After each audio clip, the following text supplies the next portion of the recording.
বিসমিল্লাহির রহমানির রহিম। সম্মানিত দেশবাসী, কিছুদিন পরেই আমাদের সামনে রয়েছে মহা রজনী পবিত্র শবে বরাত। এই শবে বরাতের মধ্যে তিনটা আলোচনা আমরা করতে পারি।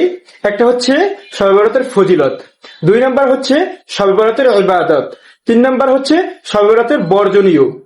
তো সম্মানিত হাজিরিন, আমরা মাত্র 3 মিনিটের মধ্যেই এই আলোচনা ইনশাল্লাহ করার চেষ্টা করব। 1 নম্বর যেই ফজিলত রয়েছে সেটা হচ্ছে হাদিসে পাকের মধ্যে আসছে যে আল্লাহ সুবহানাহু ওয়া তাআলা এই রাতে দুনিয়ার আসমানে চলে আসেন এবং বলতে থাকেন, হে আমার বান্দারা, তোমাদের কার ক্ষমা লাগবে আমার কাছে ক্ষমা চাও, আমি আল্লাহ ক্ষমা করে দেব। এবং বলতে থাকেন যে হে আমার বান্দারা, তোমাদের কার রিজিক লাগবে আমি আল্লাহ তাআলার কাছে তোমরা রিজিক চাও, আমি আল্লাহ তাআলা তোমাদেরকে রিজিক দান করব। এবং অন্য হাদিসে আসছে যে আল্লাহ সুবহানাহু ওয়া তাআলা এই রাতে তার সমস্ত বান্দাদেরকে আল্লাহ তাআলা সাধারণ ক্ষমা ঘোষণা করেন, শুধুমাত্র 2 ব্যক্তি ছাড়া। একটা হচ্ছে কুফুরকারী, আর একটা হচ্ছে হিংসা পোষণকারী। তো এই 2 ব্যক্তি ব্যতীত আল্লাহ সুবহানাহু ওয়া তাআলা সবাইকে ক্ষমা করে দেন। এজন্য আমাদের উচিত যে কুফুর থেকে বিরত থাকা এবং হিংসা থেকে বিরত থাকা। সম্মানিত হাজিরিন, এবার আমরা জানবো যে এই শবে বরাতের আমল কি রয়েছে। এই শবে বরাতের যেই আমলগুলো রয়েছে সেটা হচ্ছে আমরা এই রাতে নামাজ পড়তে পারি। নামাজ কিরকম পড়তে পারি? 2 রাকাত, 4 রাকাত, 6 রাকাত, 8 রাকাত, 10 রাকাত, যার সাধ্য যতটুকু সে ততটুকু নামাজ পড়বেন। অনেক প্রশ্ন করে যে এই নামাজের নিয়ম কি, কিভাবে এই নামাজটা পড়বো, বা কোন সূরা দিয়ে এই নামাজটা পড়বো, অনেকে প্রশ্ন করেন।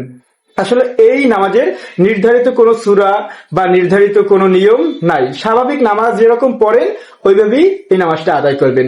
এরপরে আমরা এই রাতে জিকির আজকার করতে পারি, তসবিহ তাহলিল পড়তে পারি, তারপরে ইস্তেগফার পড়তে পারি, আমাদের কাজা নামাজ থাকলে কাজা নামাজগুলো আদায় করতে পারি, নফল ইবাদত করতে পারি, কোরআন তেলাওয়াত করতে পারি, এবং আমাদের যারা মৃত ব্যক্তি রয়েছেন তাদের জন্য দোয়া করতে পারি। এরপর রয়েছে এই রাতে আমরা কোন কাজগুলো বর্জন করব, সেগুলো আমাদের জানা কিন্তু খুবই জরুরি। এই রাতে আমাদের মাঝে অনেকে আছে যে আলোকসজ্জা করে, তারপরে আতশবাজি এগুলো ফুটায়।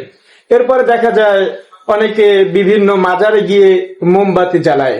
অনেক রকমের বিদআত আমরা করে থাকি।